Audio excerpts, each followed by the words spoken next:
1965 में प्रदर्शित फिल्म वक्त में राजकुमार जी का एक प्रचलित संवाद था कि जिनके घर शीशे के होते हैं वह दूसरों पर पत्थर नहीं फेंका करते। अर्थात जब आपके स्वयं के अंदर कमियां हो तो उन कमियों को लेकर दूसरों पर आरोप प्रत्यारोप कदापि ना लगाएं, अन्यथा एक और कहावत यथार्थ होने लगती है कि धोबी का कुत्ता न घर का न घाट का।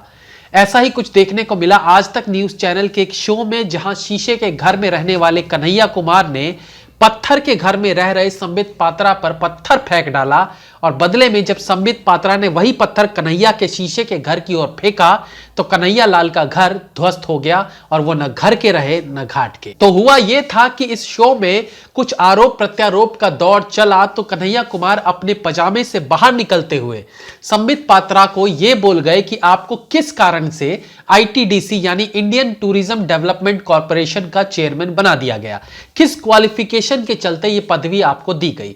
कहने का मतलब है कन्हैया कुमार इसे बीजेपी द्वारा संबित पात्रा के लिए किया गया उपकार बताने का प्रयत्न कर रहे थे, लेकिन कन्हैया कुमार को अपने ही बड़बोलेपन की भारी कीमत चुकानी पड़ी क्योंकि उनके सामने कोई 10वीं फेल व्यक्ति नहीं बैठा था। संबित पात्रा ने जवाब दिया, आपने कहा आपकी क्या क्वालिफिकेशन है। मैं बता दूं, मैं आईटीडीसी का चेयरमैन बना, मेरे से पहले शंकर सिंह बघेला थे गुजरात के। मैं उनसे ज्यादा पढ़ा लिखा हूं। मैंने एमबीबीएस किया, मैंने एमएस किया, मैंने एमआरसीएस किया लंदन से। उसके बाद मैंने यूपीएससी क्वालिफाई की, 19th रैंक थी मेरी ऑल इंडिया में। कन्हैया जी, इनकी क्वालिफिकेशन इतनी है कि आप उस क्वालिफिकेशन के नीचे दबते चले जाओगे और संबित भाई एक के बाद एक आपको अपनी क्वालिफिकेशन गिनवा गिनवा के आपको दबाते चले जाएंगे। अगर ये पढ़ा लिखा नहीं है, ये क्वालिफिकेशन नहीं है, सोनिया गांधी क्या पढ़ी लिखी है? Is she qualified to be the prime minister of India? ये मारा ना नहले पे दहला, सीधा राजमाता पर आक्रमण। मैंने इसलिए कहा था कि शीशे के घरों में रहने वालों को दूसरों पर पत्थर का प्रयोग नहीं करना चाहिए। अब भुगतो। उन्होंने सीधा आपकी राजमाता को ही घेरे में ले लिया और बात सही भी है। अगर क्वालिफिकेशन ही खेलना है तो हमाम में सबसे ज्यादा नंगे इन्हीं के पार्टी के मिलेंगे। और अगर राजीव गांधी जी के पायलट होने वाली डिग्रीज आप गिनवाने लगो तो फिर आपकी बखिया उखाड़ने में समय नहीं लगेगा कि उन्होंने जीवन में कितनी बार फ्लाइट चलाई और उन्हें डिग्री कैसे मिली। खैर, ज्यादा जख्म कुरेदोगे तो आप ही को महंगा पड़ेगा। बाकी राहुल बाबा की क्वालिफिकेशन पर तो क्या ही बोले। Is Rahul Gandhi qualified to be the prime minister of India? ये डॉक्टरों का आप क्या बेइज्जती करते हैं? आप डॉक्टर, मुझे किसी ने ट्विटर में कल भेजा कि आपने कोई डोनेशन वाले कॉलेज से, नहीं, ऑल इंडिया मेडिकल मैंने क्वालिफाई करके मेडिसिन किया है।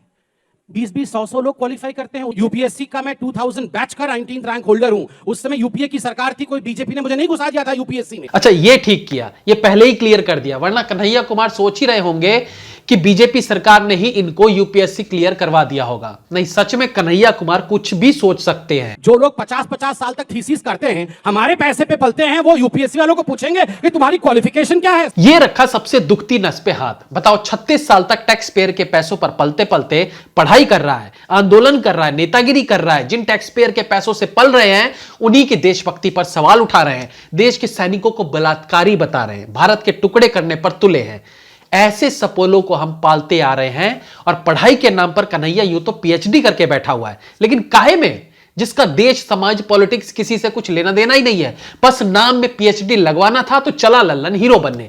अच्छा, अगर इसके पीएचडी की भी बात करें तो उसमें भी इसने धोखाधड़ी की थी। माई नेशन वेब पोर्टल ने 2018 में खुलासा किया था, जिसके अनुसार जेएनयू का यह बुजुर्ग विद्यार्थी पीएचडी की थीसिस जमा कराने के लिए अंतरराष्ट्रीय स्तर पर ब्लैकलिस्टेड जर्नल में अपना शोध छपवाया था। इसके लिए इन जनाब ने पैसे भी दिए थे। उसने जिस जर्नल में अपना लेख छपवाया था उसका नाम था international research journal and humanities engineering and pharmaceutical science, जो कि वर्ल्ड लेवल पर ब्लैकलिस्टेड है। यहां पर प्रकाशन कंपनी खुद लेख छपवाने वालों से पैसे लेकर लेख को छापते हैं। पीएचडी के छात्र को अपनी थीसिस जमा कराने से पहले अपने सब्जेक्ट पर एक आर्टिकल को किसी नामी जर्नल में प्रकाशित कराना अनिवार्य है, लेकिन कन्हैया कुमार ने बगैर जानकार विद्वानों के जांच के पैसे देकर इस ब्लैक लिस्टेड जर्नल में अपने आर्टिकल को छपवाया था। तो भाई, तुम्हारी खुद की क्वालिफिकेशन पर तो सवाल बने हुए हैं और तुम चले हो डॉक्टर संबित पात्रा के क्वालिफिकेशन पर सवाल उठाने। ये वही बंदा है जो एक समय पर सारी भारतीय राजनीति को दोषी ठहरा रहा था। अब कांग्रेस के पास नाक रगड़ते कैसे आ गया, क्योंकि इसका विरोध बीजेपी से था, इसका विरोध मोदी जी से था। अब जब सोनिया गांधी जी को राजमाता और राहुल गांधी जी को अपना माई बाप मान ही चुके हो तो कदम जरा फूक फूक कर रखिएगा क्योंकि पहले आप किसी पार्टी से नहीं थे तो अपने आप को परख कर दूसरों पर सवाल उठा देते थे। अब आपको कुछ भी बोलने से पहले अपने पूरे कांग्रेस के लोगों को परखना होगा, तब सवाल उठाना होगा। कहीं ऐसा ना हो कि आप वो सवाल उठाएं जिसका एग्जाम्पल आप ही की पार्टी में कोई मिल जाए। जैसे कि क्वालिफिकेशन की बात करने पर आपको सोनिया गांधी का एग्जाम्पल संबित जी की तरफ से प्राप्त हुआ। इसलिए आगे से पहले तोलो फिर बोलो। जय हिंद, वंदे मातरम।